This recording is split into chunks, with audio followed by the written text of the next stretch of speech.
नमस्कार, मक्खी टाइम्स में आपका स्वागत है। मैं हूं नागेंद्र जम्वाल। आप देख सकते हैं मेरे साथ इस समय जुड़े हुए हैं डीडीसी काउंसलर उधमपुर जसवीर सिंह।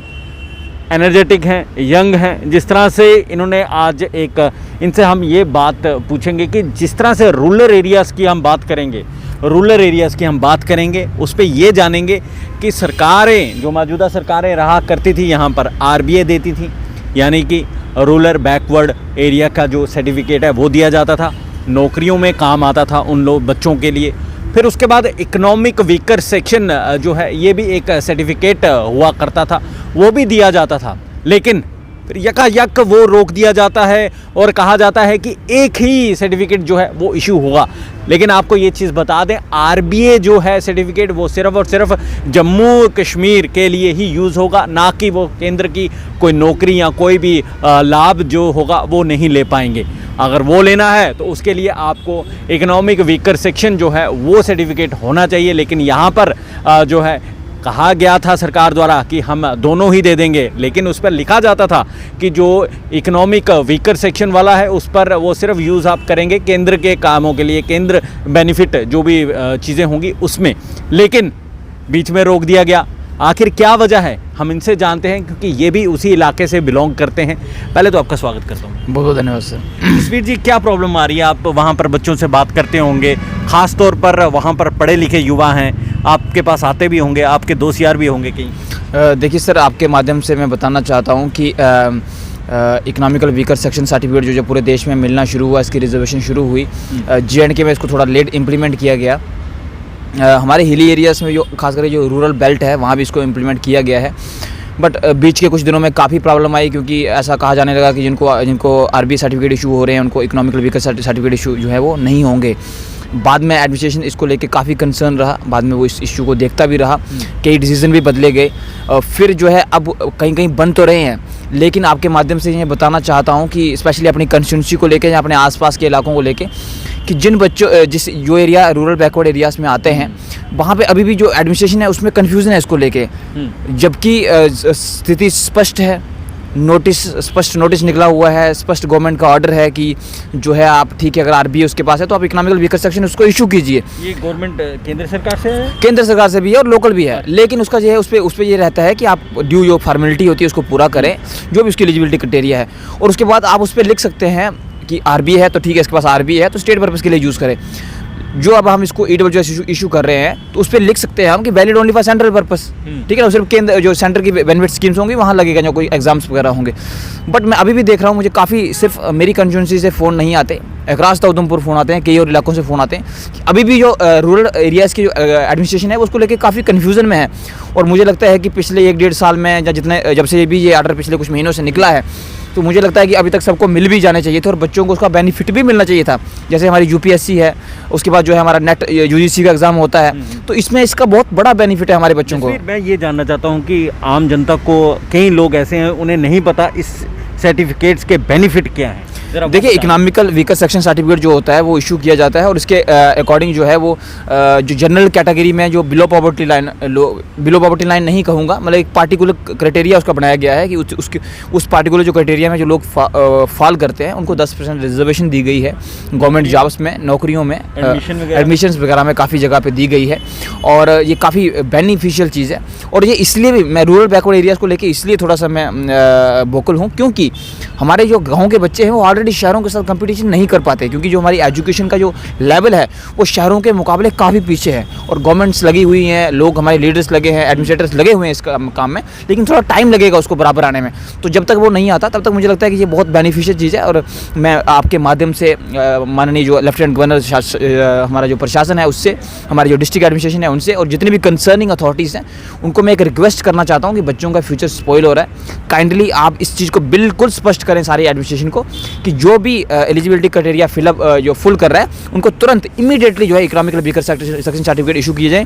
क्योंकि मैं सर यहाँ बताना चाहता हूँ कि कुछ ही दिनों बाद जो है वो यूपीएससी के लिए फिर से फॉर्म भरे जाने हैं, प्रीलिम्स के लिए, और नेट जेआरएफ के फॉर्म भी भरे जाने हैं। तो मैं चाहता हूँ कि उससे पहले हर वो बच्चा जो इन एग्जाम्स में बैठना चाहता है या जो इनके लिए प्रिपरेशन कर रहा है और जो इकोनॉमिकल वीकर सेक्शन के अंडर फॉल करता है, तो मुझे लगता है कि उन सबको इशू किया जाना चाहिए ताकि उनको सफ़र ना होना पड़े। सर, आपने एजुकेशन की बात की तो मैं ये जानना चाहता हूँ कि आप जब अपने इलाके पे दौरा करते हैं पंचेरी जो आपका इलाका है, मोंगरी पंचेरी, खबरें ये आती हैं कि वहाँ की जो स्कूलों की बिल्डिंग्स हैं, जो शिक्षा जितने भी इंस्टीट्यूशंस हैं, खस्ता हालत है, टूट गई हैं। अभी तक कोई भी वहाँ पर जो है नहीं गया, सिर्फ सिवाय आपके, और ऐसी आवाज़ उठाएगी। सर ये तो कहने में भी मुझे बड़ी शर्म सी महसूस होती है, और आपके माध्यम से मैं मरकरी टाइम्स के माध्यम से कहना चाहूँगा, और मैं चाहता हूँ प्रशासन इस बात को सुने। शिक्षा की हालत इतनी ख़राब है कि मैं उसको बयान नहीं कर सकता। और शहरों के साथ तो हमारे बच्चों ने क्या कंपटीशन करना है। जो हमारे गांव के ही प्राइवेट स्कूल हैं उनके साथ भी हमारे जो गांव के बच्चे गवर्नमेंट स्कूल में पढ़ने वाले वो कंपटीशन नहीं कर पाते। क्यों? इंफ्रास्ट्रक्चर की बड़ी बुरी हालत है, स्टाफ की बहुत शॉर्टेज है, और जो हैं भी तो उनको चेकअप करने के लिए कितनी एजेंसीज बनी हुई हैं, मुझे उसको लेके भी डाउट है, काफ़ी डाउट है।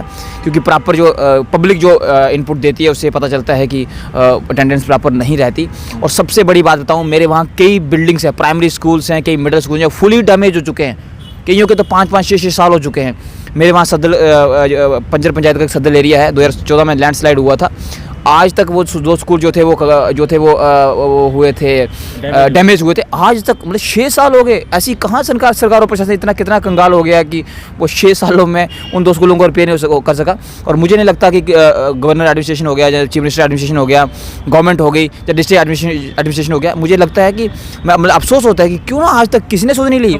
सवाल एक उठता है कि अगर आप कहीं नोटिस करेंगे, आप खुद भी देखते होंगे कि जब कभी एलजी महोदय का कहीं पे भी दौरा होता है, वो जगह जो है चटपट से जो है उसे पेंट भी हो जाता है, वहाँ पर रेनोवेशन भी हो जाती है, सब कुछ हो जाती है। लेकिन कई ऑफिसर्स ऐसे हैं, ये मैं बार बार कहूँगा, कई ऑफिसर्स ऐसे हैं जो उच्च अधिकारियों के भी आंखों में धूल झोंक देते हैं, नहीं बताते कि इन इलाकों पर भी आप दौरा करें, और यहाँ पे भी जो पढ़ाई लिखाई का जो इन्होंने ये संस्थान है, ये जो बिल्डिंग्स बनाई हुई हैं, उन्हें भी देखें। कैसे पॉसिबल है कि अगर 6-6 साल गुजर गए हैं कि सैंक्शन ही नहीं हुए पैसे उसकी रेनोवेशन के लिए। जो वहाँ पर प्रिंसिपल है, जो मौजूदा वहाँ पे स्टाफ था, जो वहाँ के पंची सरपंचेस या फिर एमएलएज रह चुके हैं, वोट लेने के लिए तो आप लोग चले जाते हैं, लेकिन कैसे पॉसिबल है कि आपके कानों में ये बात नहीं गई होगी कि फलानी जो बिल्डिंग है वो खस्ता हालत है। बच्चे कैसे पढ़ते होंगे वहाँ पर, क्योंकि डर लगा रहता होगा कि कभी भी सर पे गिर जाएगी। देखिए सर, मैं जिस क्षेत्र की बात कर रहा हूँ, आपको जान के हैरानी होगी कि वहाँ के जो एमएलए थे वो जम्मू कश्मीर कैबिनेट के मंत्री रहे, वहाँ के जो एमपी हैं वो प्राइम मिनिस्टर ऑफिस में बैठते हैं। और मैं तो इन सबको सीधा कहना चाहूँगा, इनको नॉलेज है वहाँ पे की। अब ये तो मैं कहना मेरे लिए मुश्किल है, लेकिन मैं इन सबको और माननीय एलजी साहब को भी ये कहना चाहूँगा कि एलजी साहब, अगर आप चाहते हैं कि जम्मू कश्मीर बदले तो प्लीज़ आप गाँव का दौरा कीजिए, शहरों के बजाय आप गाँव की तरफ जाइए। और मैं सर आपको बताना चाहता हूँ आपके माध्यम से पब्लिक को कि मैं सरप्राइज़ हूँ कि किस दिशा में आप देश को लेके जा रहे हैं। मतलब 1-2 स्कूलों की कहानी नहीं है, वहाँ मेरे गलियोत के कई स्कूल हैं, गलियोत पंचायत के, वहाँ दंदोता के कई स्कूल्स हैं, और मैंने बार मीडिया के सामने इसको शेयर किया है, एडमिनिस्ट्रेशन को बताया है कि वो स्कूल फुली डैमेज है। और मैं समझता हूँ कि अगर एलजी साहब भी उसको देखेंगे कि वो बच्चे कभी इधर दरबदर हो रहे हैं, कभी उधर दरबदर हो रहे हैं, तो उनको मेरे वहाँ पे कस्तूरबा गांधी कन्या विद्यालय था, स्कीम आई थी, उसके तहत कुछ बच्चों को जो था वो बच्चियाँ स्पेशली गर्ल्स के लिए स्कूल था वो, और वहाँ पे रेजिडेंशियल पर्पस के लिए बनाया गया था। मैं आपको बताऊँ कि 10 साल गुजर चुके हैं, 10 साल गुजर चुके हैं, पैसा भी सैंक्शन हुआ उस स्कूल के लिए। कस्तूरबा गांधी कन्या विद्यालय है, बसनोत पंचायत है, तहसील मोंगरी, डिस्ट्रिक्ट उधमपुर, जम्मू एंड कश्मीर। पैसा भी सैंक्शन था, स्ट्रेंथ भी अच्छी थी, लोगों के अंदर काफ़ी एक मोटिवेशन था, लोग बड़े खुश थे कि एक ऐसा स्कूल आ रहा है जो गर्ल्स को एजुकेशन देगा। और भारत सरकार उसके बाद से लगातार बेटी बचाओ बेटी पढ़ाओ अभियान चलाती रही। वो कस्तूरबा गांधी स्कूल की बिल्डिंग सर आज तक बन के तैयार नहीं हुई। और कल मैंने रिसेंटली वहाँ विजिट किया है, अगर आप मेरा सोशल मीडिया पेजेस देखेंगे, मैंने वहाँ शेयर किया है। वो जो बिल्डिंग बन रही है, पैसा लग चुका है उसके ऊपर काफ़ी सारा, उसके अंदर आपको सिर्फ प्लांट्स उगे हुए दिखेंगे, जहाँ कचरा पड़ा दिखेगा, जहाँ कोई जानवर घूमते हुए दिखेंगे। मतलब कन्याओं के लिए बना हुआ, गाँव की दूर दराज क्षेत्र की लड़कियों के लिए बना हुआ एक स्कूल, और 10 साल हो गए आज तक पूरा नहीं हुआ। और मुझे हैरानी है कि उसके कि बच्चियों को हर एक राइट जो है वो प्रोवाइड किया जाए। कैसे प्रोवाइड किया जाएगा अगर इस कदर से आप खस्ता हालत में उनको पढ़ाई करने के लिए मजबूर करेंगे। और साथ ही साथ जिस तरह से ये नौजवान भी वहीं से उठकर बाहर निकला है, शर्म आती है बताते हुए कि इतने मंत्री, इतने संतरी, इतने ऑफिसर्स जो हैं इन इलाकों से निकले हैं, लेकिन उन्होंने कभी भी अपने इलाकों की जो है सुध-बुध नहीं ली। लेकिन जिस तरह से ये शख्स है, ये जिस तरह से ये नौजवान है बाहर निकला है, एक ही मकसद है, डेवलपमेंट, प्रोग्रेस, अपने इलाके की और साथ ही साथ अपने जो यूटी, अभी यूटी बन चुका है, यूटी की प्रोग्रेस जैसे हो सके वो करवानी है। और जिन ऑफिसर्स जो उच्च अधिकारी हैं उनके कानों तक अगर बात नहीं पहुंच रही है तो इस शख्स ने जो है, इस नौजवान ने बेड़ा उठाया हुआ है कि उनके तक ये बात पहुंचानी है। और साथ ही साथ हमने ये भी सुना है कि आप एलजी महोदय से भी मिलना चाहते हैं, टाइम लेने की आप फिराक में हैं। सर मैं तो राष्ट्रपति पुरस्कार मिलने के बाद पिछले 3 साल से राजभवन से टाइम मांग रहा हूँ और मुझे हंसी भी आती है। समय बदलेगा, दौर बदलेगा, ताकतें भी बदलती हैं, व्यवस्थाएं बदलती हैं, बदलते टाइम नहीं लगता। बट आज तक राजभवन हमें टाइम नहीं दे पाया, मुझे उसका खेद है। बट वो मेरे लिए ज़्यादा महत्वपूर्ण नहीं है, जिसको आना होगा वो हमारे पास आएंगे, मुझे किसी के पास जाने की ज़रूरत नहीं है। बट मैं ये कहना चाहूँगा कि जब बेटियों की, मैं सिर्फ एक ही इशू पे मैं आईना दिखाना चाहता हूँ व्यवस्था को। मैंने एक विद्यालय की बात की, भारत सरकार की बड़ी अच्छी पहल थी, सरकारों की बड़ी अच्छी पहल थी कि कस्तूरबा गांधी स्कूल खोला जाए, वहाँ बच्चियाँ आएंगी, पढ़ेंगी, अच्छी एजुकेशन दी जाएगी। आज तक नहीं बना, दर बदर है। और मैं भी इन्वेस्टिगेट कराऊंगा कि उसके एसेट्स कहाँ गए, वहाँ कितना पैसा लगा और जो जो ऑफिसर्स होंगे वो फंसेंगे उसमें। क्या वाकई में सैंक्शन हुए पैसे? बिल्कुल सर, पैसे सैंक्शन हुए हैं। और दूसरा ये था कि मैं बताऊं, वहाँ मेरे 2 गर्ल्स हाई स्कूल हैं, एक पंचारी तहसील में है, प्राणीपुती जगह, कोडल जगह का नाम है एक्चुअली वहाँ पे, और पंचायत जो है वो दुधोता पड़ती है, तहसील पंचारी। और एक लड्डा में हाई स्कूल है गर्ल्स का, जो है वो पंचायत लड्डा है, और तहसील मोगरी, डिस्ट्रिक्ट उधमपुर। दोनों की बिल्डिंग्स एक ही उड़ चुकी है, आज तक उसको नहीं डाला गया। दूसरे की एक बिल्डिंग जो थी पिछले कई सालों से उसका काम लगा है, अभी भी प्लैंथ पड़ी हुई है, उसका काम पूरा नहीं हुआ। और उनके बाथरूम्स की कंडीशन आप देखेंगे कि आप बेटियों को क्या दे रहे हैं गिफ्ट में, कौन सा भविष्य दे रहे हैं उनको।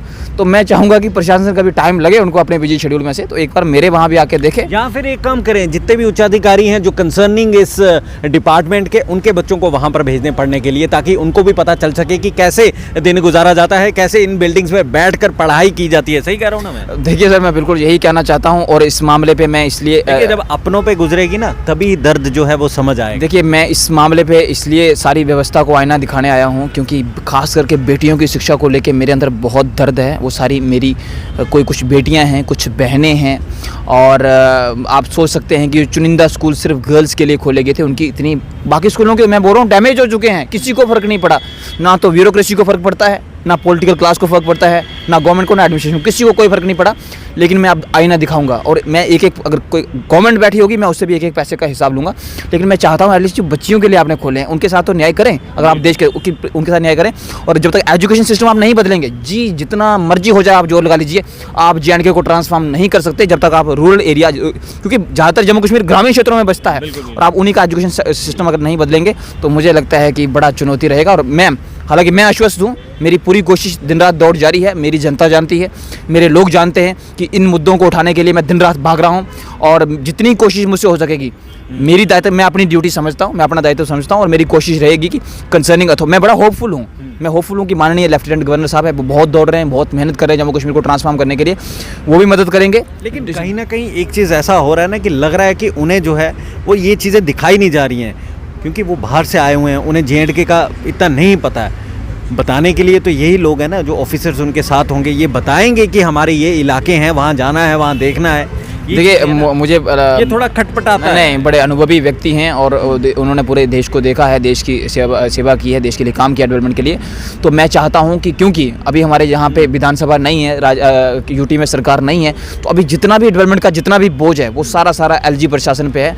तो क्योंकि मैं इसलिए इस बात को बार बार पॉइंट आउट कर रहा हूँ, क्योंकि कुछ चीज़ें ऐसी होती हैं वो हम वेट नहीं कर सकते कि कब विधानसभा बैठेगी, कब सरकार बैठेगी, वो कानून बनाएगी। एजुकेशन के मुद्दे वो मुद्दे हैं, स्कूल में टीचर्स की शॉर्टेज वो मुद्दे हैं, बिल्डिंग्स डैमेज हुई वो मुद्दे हैं, गर्ल्स के लिए वॉशरूम तक नहीं है, क्वालिटी तक नहीं है उनकी, तो ये वो मुद्दे हैं। अगर एक भी साल हम बीच में से मिस कर जाएं, 6 भी महीने मिस कर जाएं, तो शायद हम कई साल पीछे जाते हैं। और इसीलिए मैं बार बार कह रहा हूँ, और बाकी इंफ्रास्ट्रक्चर का क्या हालत है वो तो आप छोड़ दीजिए, कभी बड़े ऑफिसर्स को टाइम लगे और वो गाँव की ओर आएँ, ग्रामीण क्षेत्रों को आके देखें, तो मुझे लगता है कि ग्रामीण जम्मू कश्मीर आज भी 70 साल पीछे है सर। अभी कई इलाकों में, मेरे इलाके कई इलाके ऐसे हैं, बल्ब जगने बाकी हैं, 2.5 साल से तारे लगी हैं, खंबे लगे हैं, लेकिन सरकार जो है सवाल यही था, ट्रांसफार्मर नहीं दे पाई। क्या हाल है? नहीं, आपने खुद ही सुन लिया कि इनके कई इलाके ऐसे हैं वहाँ पर बिजली खंबे जो हैं वो आ चुके हैं, तारें बिछ चुके हैं, लेकिन बिजली जो है वो अभी तक वहाँ नहीं पहुँची हुई है। और उसके बावजूद जो बच्चे वहाँ के हैं वो अपने आप को पढ़ते हैं। कैसे पढ़ते हैं? महान बच्चे हैं वो, हम सुना करते थे पुराने टाइम की बच्चे जो हैं वो दिया जलाकर पढ़ते थे, वैसे ही कंडीशन जो है इन्होंने बताई है। और साथ ही आपको ये भी बता दें, इनका ये भी बड़ा अच्छी बात थी जिस तरह से इन्होंने ये कहा कि अगर डेवलपमेंट 1 साल भी रुक जाती है तो हम लोग कितने साल पीछे चले जाते हैं इसका अनुमान लगाना भी मुश्किल हो जाता है। और साथ ही साथ आजकल कंपटीशन का ज़माना है। अगर जम्मू कश्मीर को compete करना है बाकी राज्यों के साथ, तो अब जाहिर सी बात है डेवलपमेंट और प्रोग्रेस जो है वो करनी ही पड़ेगी। और साथ ही साथ जिस तरह से सर्टिफिकेट्स की बात की, RBA और साथ में EWS जो है वो सर्टिफिकेट भी जो है इशू कर देना चाहिए, क्योंकि गवर्नमेंट ने जब बोल दिया है इम्प्लीमेंट क्यों नहीं किया जा रहा है, ये एक बड़ा प्रश्न लगता है। मैं कहना चाहूँगा, देखिए गरीब व्यक्ति जो होता है उसकी आप पता नहीं क्यों महलों को सुनाई नहीं देती। मैं आपको बताऊं कि ये जितने भी सर्टिफिकेट्स होते हैं पहले तो इनके प्रोसेस बहुत लंबे हैं और आम व्यक्ति जो है वो दफ्तरों के चक्कर लगा के उसके जूते घिस जाते हैं। बट अब क्योंकि सरकार ने कानून भी बनाया, सरकार सहायता भी कर रही है, तो फिर क्यों ना उसको बेटर तरीके से सर इम्प्लीमेंट किया जाए। तो मैं बस ये कह रहा हूँ कि सरकार को चाहिए प्रशासन को स्पष्ट दिशा निर्देश दे। पहले तो प्रशासन को पता हो, खुद जो ऑफिसर्स बैठे हुए हैं, कि क्या करना है उस मामले में। लोगों को सब मालूम होता है कि हमारे इलाके में जो ऑफिसर्स होते हैं इनको पता होता है कि हमारे इलाके में कौन बैकवर्ड है, कौन जिसको सर्टिफिकेट मिलना है, किसको नहीं, सब मालूम होता है। लेकिन अब नीयत अगर नहीं हो बनाने की तो फिर क्या कर सकते हैं हम। और देखिए सर, यहाँ मैं बस अंत में एक ही चीज़ कहना चाहूँगा कि मैं बहुत होपफुल हूँ, मुझे बहुत आशा है कि सब अच्छा होगा। मैं LG प्रशासन को लेके, अपने डिस्ट्रिक्ट एडमिनिस्ट्रेशन को लेके, पूरे स्टेट यूटी एडमिनिस्ट्रेशन को लेके मैं बहुत आशावान हूँ। और मैं सिर्फ जो ये दर्द बयां कर रहा हूँ, ये सिर्फ अपनी कंस्टिट्यूंसी का नहीं है। और मैं क्यों ना बयां करूँ, हज़ारों लोगों ने सहयोग किया है, हज़ारों उम्मीदें हैं, मैं क्यों ना दर्द बयां करूँ। आज इस मंच से नहीं, आपके माध्यम से दर्द बयां नहीं करूँगा तो शायद मेरी भी जो पब्लिक है उसको लगेगा कि मैं उनके साथ धोखा कर रहा हूँ। तो ये दर्द मैं इसीलिए बयां कर रहा हूँ। और अगर मेरी एक भी बात में मैं चुनौती देता हूँ, मेरी एक भी बात में अगर खोट निकले तो प्रशासन मेरे ग्रामीण क्षेत्रों का दौरा करके देख सकता है। और मैं कह रहा हूँ कि जिन घरों में बल्ब ही नहीं जगा, आपको एस्टीमेट लगाने की, कोई पैरामीटर बनाने की जरूरत नहीं, कितने साल पीछे है वो गाँव, वो जो इलाके हैं वो पूरे के पूरे बिल्कुल 70-74 साल पीछे है। मैं साफ कहना चाहता हूँ, सीधी चुनौती है मेरी इस मामले पे। और मैं चाहता हूँ कि गाँव की तरफ लौटें। सड़कों की कैसी हालत है? सड़कों की हालत तो आप छोड़ ही दीजिए, क्योंकि मुझे लगता है कि ये जैसे गवर्नमेंट ऑफ जम्मू कश्मीर ने पीछे कुछ प्रोग्राम चलाए थे कि चाहे चलो चलचे ग्राम बैक टू विलेज, और मुझे लगता है कि इस पे भी थोड़ी सी इन्वेस्टिगेशन होनी चाहिए कि जो उस पर खर्चा आया, कितना खर्चा आया, जो प्लानिंग में उस पर खर्चा आया, फिर इम्प्लीमेंट करने में खर्चा आया, और जो आउटपुट क्या निकल के आई। मुझे लगता है इसकी इन्वेस्टिगेशन की जानी चाहिए। जो था लक्ष्य अच्छा था, लेकिन इम्प्लीमेंट क्यों नहीं हो पाया। और सड़कों की हालत बताऊं, मेरे अभी भी कई एरियाज वहाँ के ऐसे हैं जिनको टच किया जाना बाकी है। लड्डा मेरा क्षेत्र है, एक बड़ा क्षेत्र है, वहाँ की सड़कें जो है, कितनी पॉपुलेशन है वहाँ 2 बड़ी पंचायतें हैं और मुझे लगता है कि 3000 के करीब इस टाइम वोट है। और सारी पंचायतों को मिला दिया जाए तो 10,000 के करीब पॉपुलेशन होगी। वहाँ पे आप कार ड्राइव नहीं कर सकते। कल मैं उस दौरे पे गया हुआ था और मेरी गाड़ी वहाँ से क्रॉस नहीं हो पाई, और मैं पैदल 30-40 किलोमीटर का जो सफ़र जो है वो मैंने पैदल कल कवर किया है और आपके पास जहाँ जम्मू पहुँचा हूँ। और बाकी सड़कों की बात करूँ तो आप बाकी सड़कों की हालत छोड़ दीजिए, मैं बार बार मुद्दा उठाता रहा हूँ। और मैं कहता हूँ कोई ड्राइव करके दिखाए मुझे, आए कोई ऑफिसर, बड़ा ऑफिसर आए, कोई बड़ा लीडर आए, मुझे मेरी सड़कों पर ड्राइव करके दिखाए, पैदल ही चल के बता दें। देखिए ना, इसका मतलब ये है, इसका मतलब मैं बताऊं क्या सर, मैं आपसे ही पूछता हूँ, क्या इसका सीधा मतलब ये नहीं है कि ये गांव के लोगों को लोग ही नहीं समझते, ये उनको नागरिक ही नहीं समझते कि मरे, अगर एक्सीडेंट हो रहा है तो मरने दो, कुछ नहीं चाहता। लेकिन मैं इसी चीज़ पे व्यवस्था को आईना दिखाने आया हूँ। मैं पब्लिक सर्वेंट हूँ, मैं जनता का नौकर हूँ, मेरी जवाबदेही जनता के प्रति है, मेरे ऊपर किसी का कोई प्रेशर नहीं है, मैं किसी से डरता नहीं हूँ। मुझे जनता चढ़ा सकती है, जनता ही उतार सकती है, जनता जो आदेश देगी मैं वो करूँगा। लेकिन मैं चाहता हूँ, क्योंकि सिस्टम में जो हर चीज़ सिस्टमेटिक होनी चाहिए, तो मैं आपके माध्यम से प्रशासन से विनती करता हूँ, हाथ जोड़कर, अपनी जो मेरी बहन बेटियां हैं उनकी ओर से, अपने गरीब लोगों की ओर से मैं एक विनती करता हूँ, युवाओं की ओर से विनती करता हूँ कि प्लीज़ आप गांव की ओर ध्यान दीजिए। और वहाँ की जो समस्याएं हैं, वो अभी ग्रामीण भारत जो है वो अभी भी एक तरह की गुलामी झेल रहा है। तो मेरी आपसे निवेदन है कि आप वहाँ की तरफ जाइए, वहाँ की तरफ देखिए, और सिर्फ स्कीम्स बनाने के बजाय ज़्यादा जोर उनकी इम्प्लीमेंटेशन पे लगाइए। स्कीम्स बनी है सर, हर घर बिजली देगी, भारत सरकार की स्पष्ट योजना है, हर घर नल देंगे योजना है, हर जो है वो घर को, कच्चे घर को पक्का कर देंगे योजना है, प्रधानमंत्री ग्राम सड़क योजना है, हम रोड देंगे योजना है। मतलब योजनाओं की कमी नहीं है, मसला सिर्फ इतना है कि जो बीज की लीकेज है उसको रोकना है। और इसमें कोई दो शक नहीं है कि माननीय प्रधानमंत्री जी का काफ़ी जोर रहा है, हमारे LG साहब का काफ़ी जोर रहा है कि करप्शन को कम किया जाए, बीच का जो रास्ता है उसको थोड़ा सा ठीक किया जाए। बट मुझे लगता है कि इसको नीचे से थोड़ा सा जोर देना पड़ेगा। और अगर हम लास्ट टू फर्स्ट, मेरी सीधी पॉलिसी है, नॉट फर्स्ट टू लास्ट, पहले से लास्ट तक जाएंगे तो 5 साल पूरे हो जाते हैं, आप लास्ट से पहले की ओर चलिए, तो मुझे लगता है कि ये पॉलिसी सर कामयाब रहेगी। बहुत बहुत शुक्रिया। जिस तरह से इन्होंने कहा कि लास्ट से फर्स्ट की तरफ आपको जाना चाहिए, तभी जो है डेवलपमेंट जो है वो हो सकती है। और साथ ही साथ इन्होंने ये भी कहा है कि वो लोग जो लीकेज करते हैं उन्हें पनिशमेंट हम भी अपने माध्यम से यही कहेंगे एलजी प्रशासन से कि पनिशमेंट ऐसी होनी चाहिए कि एक जो है वो मिसाल बने कि कोई भी शख्स जो है वो दोबारा इस कदर का काम ना करे कि अगर किसी को बेनिफिट मिल रहा है, अगर सरकार बेनिफिट दे रही है, उसे बेनिफिट नहीं लेने देते हैं। जिस तरह से आरबीए सर्टिफिकेट और ESW स्कीम्स जो हैं ये नहीं उनको मिल पा रही हैं। और साथ ही साथ इन्होंने ये भी कहा है कि जिस तरह से स्कूल्स की बिल्डिंग्स जो हैं वो ध्वस्त हो गई हैं, कौन जिम्मेवार है, ऐसे ऑफिसर्स और ऐसे लोगों को चिन्हित करके ऐसी पनिशमेंट्स देनी चाहिए ताकि आने वाले वक्त में एक मिसाल बने और साथ ही साथ कोई भी ऐसी ज़रूरत ना करे कि डेवलपमेंट और प्रोग्रेस के लिए वो आनाकानी करे। फिलहाल मुझे यानी नगेंद्र जम्वाल को इस समय आप DDC काउंसलर जसवीर सिंह के साथ दीजिए इजाज़त। शुक्रिया।